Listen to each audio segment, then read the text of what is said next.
السلام عليكم. فيديو جديد وان شاء الله هنشتغل مع بعض كوستر كوبايات. ممكن تشتغليه من بواقي الخيوط الموجودة عندك، اي نوع من انواع الخيوط المتوفرة عندك، سواء قطن او صوف. ممكن كمان تشتغليه زي ما احنا هنشتغل مع بعض في الفيديو بخيط المكرمية القطن. هيكون ممتاز جدا في شغل الكوستر، لان المكرمية القطن بتخلي شغل المفارش والكوسترات متماسك عن القطن العادي او الخيوط بتاعة اللبس. طبعا سمك الخيط اللي انت هتشتغلي بيه هو اللي بيحدد حجم الكوستر. لو انت عايزاه صغير هتشتغليه بخيوط رفيعه زي الديفا، وممكن كمان بالكوتون جولد هيطلع مقاسه صغير. لو انت عايزاه مقاسه كبير شويه هتستخدمي خيوط متوسطه السمك، زي الكوتون جولد بلس او المكرميه القطن. وممكن كمان تستعملي الكوتون جولد على فتلتين او الديفا على فتلتين، هيديكي طبعا مقاس اكبر. انا هشتغل المكرمية القطن بإبرة مقاس 5. معايا كمان الماركر دي هنحتاجها في السطور بتاعتنا واحنا شغالين. اول حاجة هنبدأ بيها الدايرة السحرية. معايا الخيط هلفه مرة، هلفه كمان مرة، هشيله كده. الدايرة اتكونت معايا، هسحب الخيط وهطلع بره الدايرة وهشتغل 3 سلاسل. 1 2 3.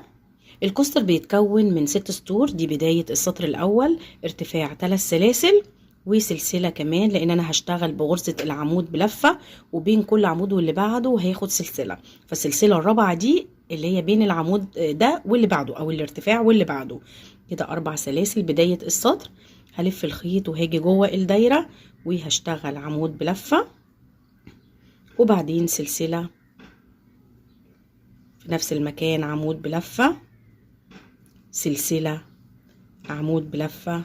كل ده جوه الدايرة السحرية بتاعتي، سلسلة. وهكمل جوه الدايرة لحد 12 عمود، بين كل عمود واللي بعده بياخد سلسلة. اشتغلت جوه الدايرة 12 عمود بما فيهم طبعا الارتفاع، لان انا بحسبه عمود من العدد بتاعي. اخر عمود هاخد وراه سلسلة، وهاجي هنا في الارتفاع هعد سلسلة 2، وهاجي على السلسلة التالتة هدخل كده تحت حلقتين وهقفل السطر بتاعي بمنزلقة. تمام. هنضيق الدايرة بتاعتنا، شد الخيط بتاع البداية كده عشان نلم الدايرة. دي ميزة في الدايرة السحرية، ان انت بتقدري تلميها بسهولة اهو بالشكل ده. خلاص السطر الاول اتقفل معايا. بعد كده شغلي كله في السطر التاني هيكون في الفراغات او في المكان الفاضي ده اللي بتكونه السلاسل. هاجي جوه الفراغ وهشتغل منزلقة عشان اكون جوه المكان اللي انا بشتغل فيه. وبعدين هاخد ارتفاع 2 سلسلة. السطر التاني كله هشتغله بغرزة الكلاستر، ارتفاع 2 سلسلة. هلف الخيط وهاجي في نفس المكان اللي انا اخدت فيه المنزلقة، المكان الفاضي ده بتاع السلسلة. هشتغل عمود بس مش هكمله، معايا 3 حلقات هطلع من 2 وهبقي 2 على الابرة. هلف كمان مرة، هاجي جوه الفراغ في نفس المكان اهو، معايا 4 حلقات هطلع من 2 هيتبقى معايا 3 بالشكل ده. تمام كده كأن معايا 3 عمود بالظبط اشتغلتهم لكن مش كاملين، الارتفاع وجنبيه 2 عمود. كده معايا 3 حلقات هطلع من ال3 مرة واحدة.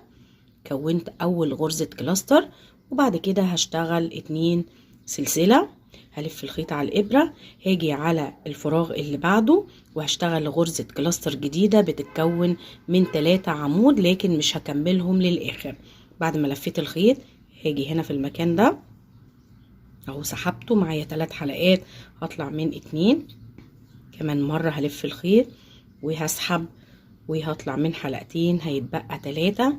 كمان مرة هسحب الخيط وهطلع من حلقتين هيتبقى 4. اول مرة بس اللي بيتبقى معايا 3 بطلع منهم ال3. بعد كده في كل غرزة كلاستر بيتبقى معايا 4 حلقات بطلع من ال4 مرة واحدة، وبشتغل 2 سلسلة بالشكل ده. بلف الخيط وباجي على الفراغ اللي بعده اللي بين العواميد هنا اللي بتكونوا السلسلة. بسحب الخيط وبطلع من حلقتين، بلف وبسحب كمان مرة وبطلع من حلقتين، بلف وبسحب للمرة التالتة وبطلع من حلقتين. معايا 4 حلقات بطلع منهم مرة واحدة وبشتغل 2 سلسلة. وهكمل السطر كله بنفس الطريقة. كل فراغ هيقابلني هشتغل فيه غرزة كلاستر وهاخد بعدها 2 سلسلة. يعني المفروض السطر بيقفل معايا على 12 غرزة كلاستر. انا هكمل السطر وهرجع لكم نقفله ونبدأ السطر الثالث سوا. وصلت لنهاية السطر التاني، اشتغلت كله بغرزة الكلاستر، قفل معايا على 12 غرزة. بعد اخر غرزة كلاستر انا اخدت 2 سلسلة. بعد كده هقفل السطر فوق غرزة الكلاستر بالظبط. انا مش هقفل في الارتفاع ولا في السلاسل، فوق الغرزة بالظبط في حرف في اهو هدخل وهقفل السطر بتاعي بمنزلقة. الشغل في السطر اللي جاي هيكون كله في الفراغات. هشتغله بغرزة العمود بلفتين، العمود بلفة والنص عمود، وكمان بغرزة الحشو. ده السطر الثالث هنبدأه وهنروح للفراغ اللي احنا هنشتغل فيه. هدخل فيه وهاخد غرزة منزلقة عشان اتحرك بسلاسة للمكان ده. بعد كده هشتغل 4 سلاسل ارتفاع غرزة العمود بلفتين. هلف الخيط مرتين في نفس المكان او في نفس الفراغ. هشتغل جنب الارتفاع 3 عمود بلفتين، 1 2 3. كده معايا في اول فراغ 4 غرز ارتفاع و3 جنب بعض. هروح للفراغ اللي بعده اللي بين غرزة الكلاستر التانية واللي بعدها. هلف الخيط مرتين في نفس الفراغ. هشتغل 4 عمود بلفتين، 1 2 3 والعمود الرابع. كده انا اشتغلت في فراغين. السطر ده هنشتغله كله مع بعض من بدايته لنهايته، لان الشغل في الفراغات بيكون مختلف، مش كل فراغ زي اللي قبله، فهنمشي مع بعض خطوة خطوة. السطر ده بس تمام. بعد كده هروح للفراغ اللي بعده، هلف الخيط مرتين، هاجي في الفراغ وهشتغل عمود 1 بلفتين. هلف الخيط مرة واحدة في نفس المكان، هشتغل عمود 1 بلفة. هلف كمان مرة وهشتغل العمود التاني في نفس المكان. يعني الفراغ التالت اشتغلت عمود بلفتين ومعاه في نفس الفراغ 2 عمود عاديين اللي هو بلفة واحدة. بعد كده هاجي للفراغ اللي بعده، هلف الخيط مرة واحدة، هاجي في المكان اللي بين غرزتين الكلاستر وهشتغل عمود 1 بلفة. هلف الخيط في نفس المكان اللي فيه العمود، هنزل وهشتغل غرزة نص عمود. ده الفراغ الرابع.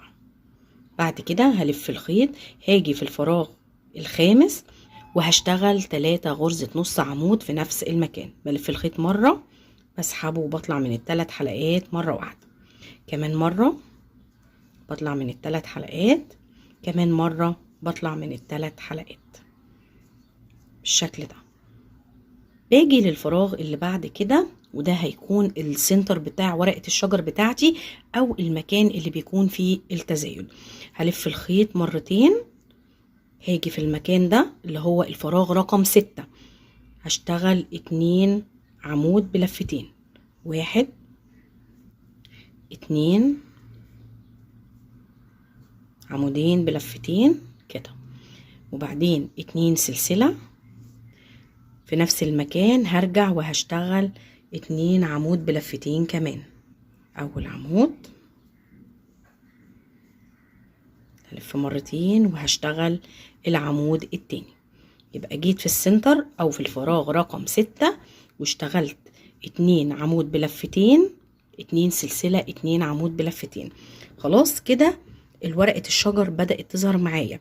الجنب اللي انا اشتغلته هيكون مراية للجنب التاني، يعني هعكس بنفس الطريقة اللي اشتغلته قبل السنتر هنا او المكان اللي فيه التزايد، هشتغله هو بنفس الترتيب في الجنب التاني. هبدأ ان انا اكرر لكن من هنا من الاخر، او هنا اخر حاجة اشتغلت 3 غرزة نص عمود. هاجي في الفراغ اللي عليه الدور هنا وهشتغل 3 غرزة نص عمود في الفراغ ده.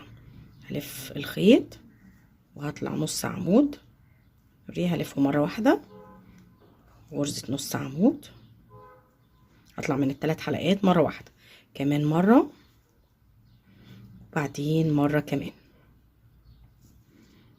تمام.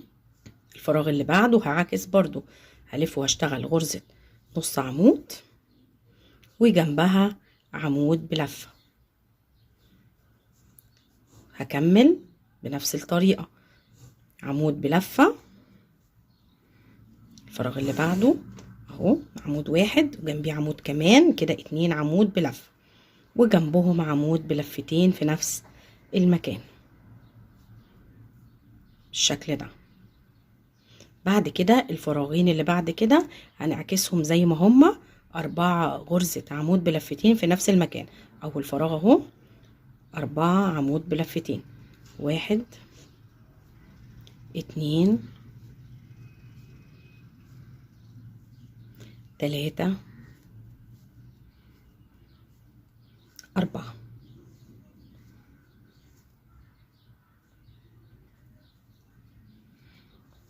ده اول فراغ فيه 4 عمود بلفتين. الفراغ اللي بعده 4 كمان زيهم، 1 2 3 4.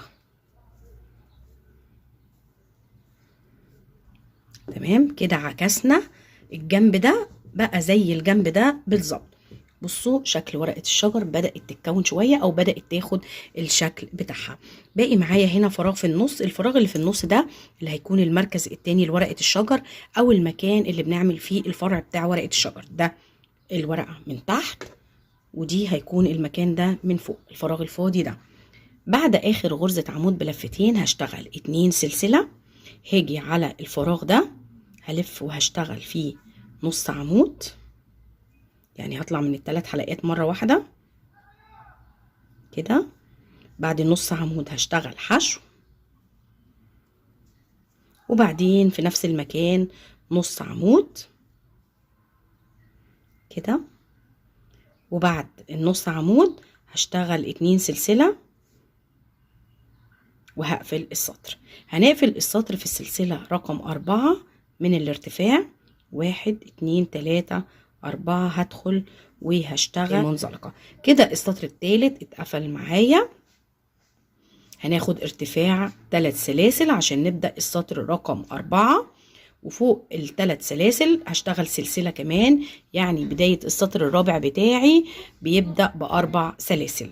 هلف الخيط، هاجي في العمود اللي بعده وهشتغل عمود عادي بلفة واحدة، وبعدين سلسلة، هاجي في اللي بعده وهشتغل عمود بلفة، سلسلة وهشتغل عمود بلفة، وسلسلة وهشتغل في اللي بعده عمود بلفة. انا هشتغل بنفس الطريقة لحد ما اوصل للمركز بتاع التزايد. وصلت لمكان التزايد بتاع ورقة الشجر، اشتغلت فوق كل الغرز اللي قابلتني. هنا في مكان فاضي اللي بتكونه ال2 سلسلة دول، هاجي في المكان ده، طبعا اخر عمود انا اشتغلت بعده سلسلة، هلف الخيط وهاجي في المكان الفاضي الفراغ ده وهشتغل عمود، سلسلة في نفس المكان، عمود، سلسلة في نفس المكان، عمود، وبعديه كمان سلسلة. يعني اشتغلت في الفراغ ده 3 عمود، بين كل عمود والتاني سلسلة. هكمل بنفس الطريقة، واول عمود هيقابلني هشتغل فوقيه عمود، وبعدين سلسلة، العمود اللي بعده فوقيه عمود، سلسلة، وهكذا لنهاية السطر. وهنرجع نشوف هنشتغل ايه في المركز من فوق بتاع الورقة. وصلت المركز ورقة الشجر من الجنب التاني من عند الفرع هنا. تمام خلاص انا اشتغلت فوق كل العواميد. الجزء ده اللي هو كان نص عمود حشو، نص عمود وفيه سلاسل، ده اخر عمود اشتغلته. هاخد بعديه 2 سلسلة، هاجي هنا في النص، شايفين نص عمود وحشو نص عمود، هاجي في النص بالظبط الغرزة اللي في النص اللي هي غرزة الحشو، وهشتغل فوقيها غرزة حشو، وزي ما اشتغلت قبلها 2 سلسلة هشتغل بعدها كمان 2 سلسلة. بالشكل ده. هنقفل السطر بتاعنا، بس هنقفله المرة دي بطريقة مختلفة. ده السطر الرابع. السطر الخامس هشتغله كله بغرزة الحشو، فاحنا هنقفل بغرزة حشو. يعني هنا ارتفاع 3 سلاسل، هاجي في السلسلة رقم 3 هدخل هسحب الخيط، لكن مش هطلع منزلقة من الحلقة اللي على الإبرة. أنا معايا حلقتين، هطلع هسحب الخيط اللي على إيدي مرة تانية من الحلقتين غرزة حشو.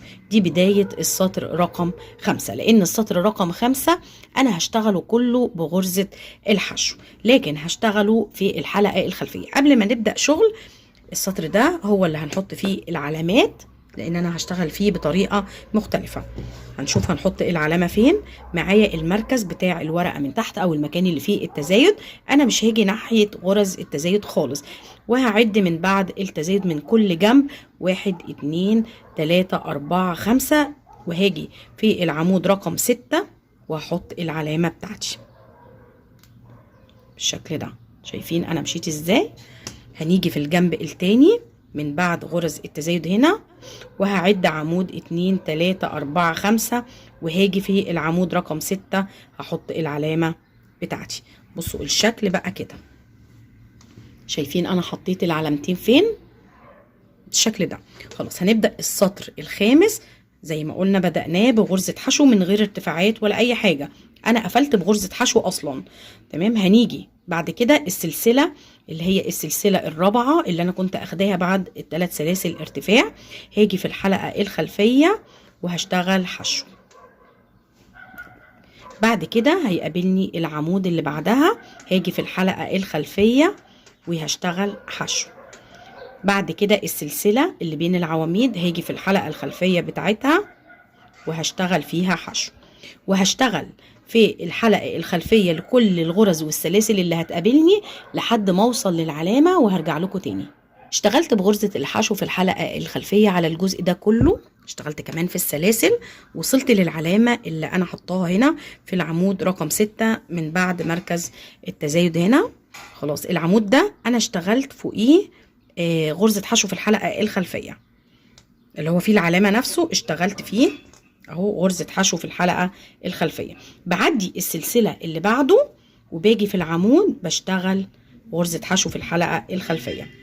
بعدي السلسلة وباجي في العمود بشتغل غرزة حشو في الحلقة الخلفية. بعدي السلسلة، يعني بشتغل في العواميد بس في الجزء ده، وبعدي السلاسل ما بشتغلش فيها لحد ما هنوصل للغرز بتاعة التزايد اللي في النص دي اللي هما ال3 عمود اللي ورا بعض. خلاص مكملين كده. ده اخر عمود قبل التزايد. هسيب السلسلة وهاجي على اول عمود في ال3 اللي هما التزايد دول، هشتغل فوقيه غرزة حشو في الحلقة الخلفية طبعا. بعد كده السلسلة اللي بعده هشتغل حشو. هاجي في العمود اللي في النص اللي هو في ال3 وهشتغل في العمود ده تزايد، هشتغل 3 غرزة حشو في نفس المكان. 2 3 هنا بيكون التزايد بتاعي 3 في نفس المكان. بعد كده في السلسلة بشتغل حشو. العمود اللي هيقابلني بعد كده حشو. بعد كده بيبدأ العد بتاعي لحد العلامة اللي هو عمود 2 3 4 5 وحاطة العلامة في العمود رقم 6. انا اشتغلت خلاص في الجزء ده. بسيب السلسلة اللي هي بعد العمود الثالث في التزايد بسيبها، وباجي بشتغل بقى في العواميد بس حشو في الحلقة الخلفية. بسيب السلسلة وباجي على العمود اللي بعدها، بسيب السلسلة وبشتغل في العمود اللي بعدها، بسيب هنا كمان وبشتغل في العمود اللي بعدها حشو في الحلقة الخلفية. وبعدين بسيب السلسلة في العمود الخامس، وبعدين بسيب السلسلة وبشتغل في العمود السادس، بشيل العلامة وبشتغل فوق العمود السادس في الحلقة الخلفية بالشكل ده. بعد كده بكمل بقى شغل زي الجنب التاني بالظبط. بكمل شغل فوق كل غرزة بتقابلني، وبشتغل كمان فوق السلاسل في الحلقة الخلفية فوق كله، ما بتخطاش سلاسل ولا عواميد خالص. كل غرزة او كل حرف فيه هيقابلني هشتغل فيه غرزة حشو في الحلقة الخلفية لحد ما نوصل للجزء المركز اللي هنا ده، وهنرجع تاني نشوف هنشتغل فيه ازاي، ونقفل كمان السطر الخامس مع بعض. وصلت لنهاية السطر الخامس، دي آخر غرزة حشو اشتغلتها في الحلقة الخلفية. بعد كده بيقابلني الفراغين دول اللي بيكونهم السلاسل وغرزة الحشو اللي في النص. باجي في أول فراغ في المكان الواسع ده، بنزل وبشتغل غرزتين حشو جوه الفراغ، بتخطى غرزة الحشو دي، وباجي في الفراغ اللي بعده بشتغل 2 حشو كمان. كده السطر خلص معايا، وبيقابلني اول غرزة حشو اشتغلتها في السطر.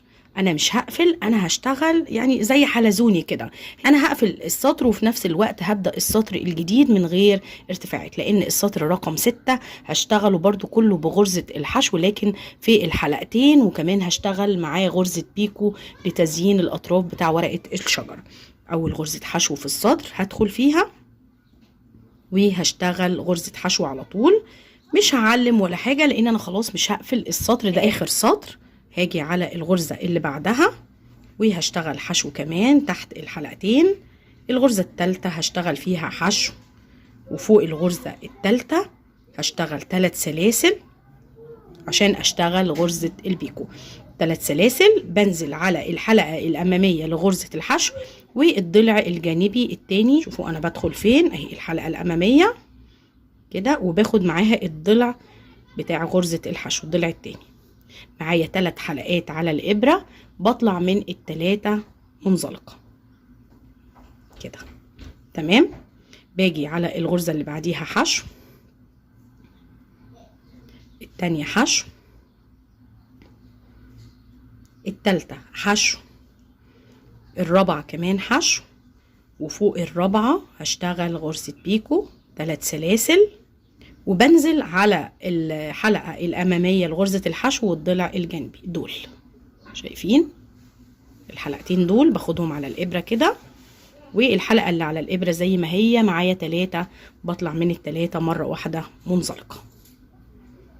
بعد كده هشتغل 4 غرز حشو، وفوق الغرزة الرابعة هشتغل غرزة بيكو. يعني أول مرة بس اللي بشتغل 2 وفوق التالتة، بعد كده بشتغل 3 وفوق الرابعة، 3 وفوق الرابعة، وهكذا. طبعا باجي قبل مكان التزايد هنا لو باقي 3 بس باجي في التالتة عادي وبشتغل. اهم حاجة تشتغلي في الغرزة اللي في النص بالظبط. كنا شغالين هنا 3 غرز حشو تزايد، باجي في الغرزة اللي في النص ولازم اشتغل فيها غرزة بيكو عشان شكل ورقة الشجر يكون مظبوط. يعني باقي معاكي 3، باقي معاكي 4، باقي معاكي 5، ظبطي المكان ده على الاساس اللي انت ماشية علشانه، اللي هو 4 فوق الرابعة بيكو 4، اتبقى معاكي هنا مثلا 5، يعني اللي في النص دي هي ال5، اشتغلي فيها بيكو.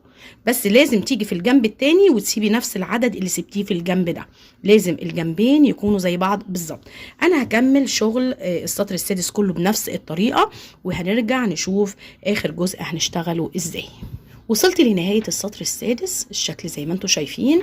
زي ما قلت لكم انا جيت هنا قبل المركز او المكان بتاع التزايد، اتبقى معايا 3 غرز بس مش 4، على ما اوصل للغرزة اللي في النص اشتغلتهم بنفس الطريقة، سبت 3 من هنا و3 من هنا، وكملت زي ما انا ماشية في باقي السطر 4. تمام. دي اخر حاجة. بعد اخر غرزة بيكو اشتغلت 4 غرز. هنيجي بقى وهنعمل الفرع بتاع ورقة الشجر. هشتغل 7 سلاسل، 1 2 3 4 5 6 7.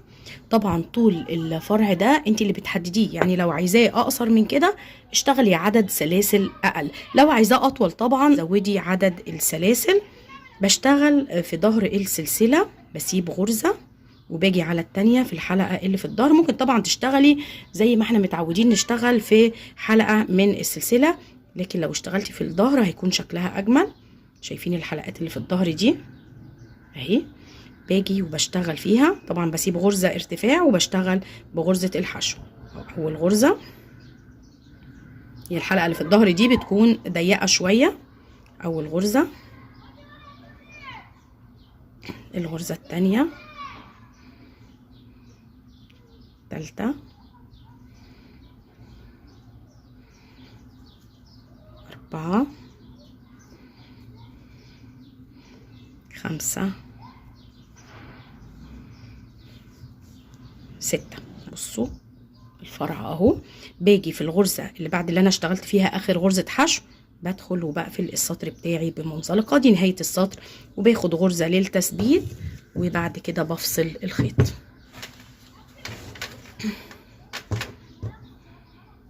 على مسافة كده طبعا علشان اعرف انضفه بإبرة التنظيف. اسحبي الخيط بتاعك وشدي الغرزة، امنيها. بصوا ده الفرع بتاع ورقة الشجر بتاعتي اهو. زي ما قلت لك، عايزه تطوليه، عايزه تعمليه اقصر، دي حاجه ترجع لك انت. خلاص ده شكله، شكل الكوستر جميل جدا وبسيط. هنعرف طبعا كل التفاصيل الخاصه بالكوستر ده، هنضف بس الخيوط، وهرجع لكم كمان عشان تشوفوا باقي الالوان اللي اشتغلتها من الكوستر ده. ده الشكل النهائي للكوستر، سهل وبسيط جدا، الست سطور من كل الغرز اللي اشتغلناها قبل كده. نقول بقى كل التفاصيل، المقاس والوزن. اول حاجه هنقيسه مقاس الكوستر، الطول بتاعه 16 سنتي، والعرض بتاعه 16 سنتي، يعني الكوستر 16 في 16 زي ما انتوا شايفين. الوزن بتاعه 35 جرام من خيط المكرمية القطن. زي ما قلت لك ممكن تستعملي اي خيوط موجودة عندك. اشتغلت كمان من الكوستر ده بنفس نوع الخيط، اشتغلت الوان تانية. الكوستر في الالوان شكله تحفة بجد. بصوا اللون ده اهو، هو اللون على الحقيقة افتح شوية، مش نفس الدرجة اللي طالعه لكم في الفيديو عشان الاضاءة. اللون على الحقيقة فتح خالص. بصوا جميل ازاي. واشتغلت كمان اللون ده لون القطن الطبيعي اللي هو اللون البيج او الاوف وايت شوية. بصوا جميل اللون ده تحفة في اي شغل مفارش كوسترات، اللون ده فعلا التوب. بصوا جميل جدا متماسك. اشتغلت اللون ده كمان، اللون الرمادي، انا اشتغلت منه 7 الوان. بصوا الموف، وكمان اللون الفوشيا ده،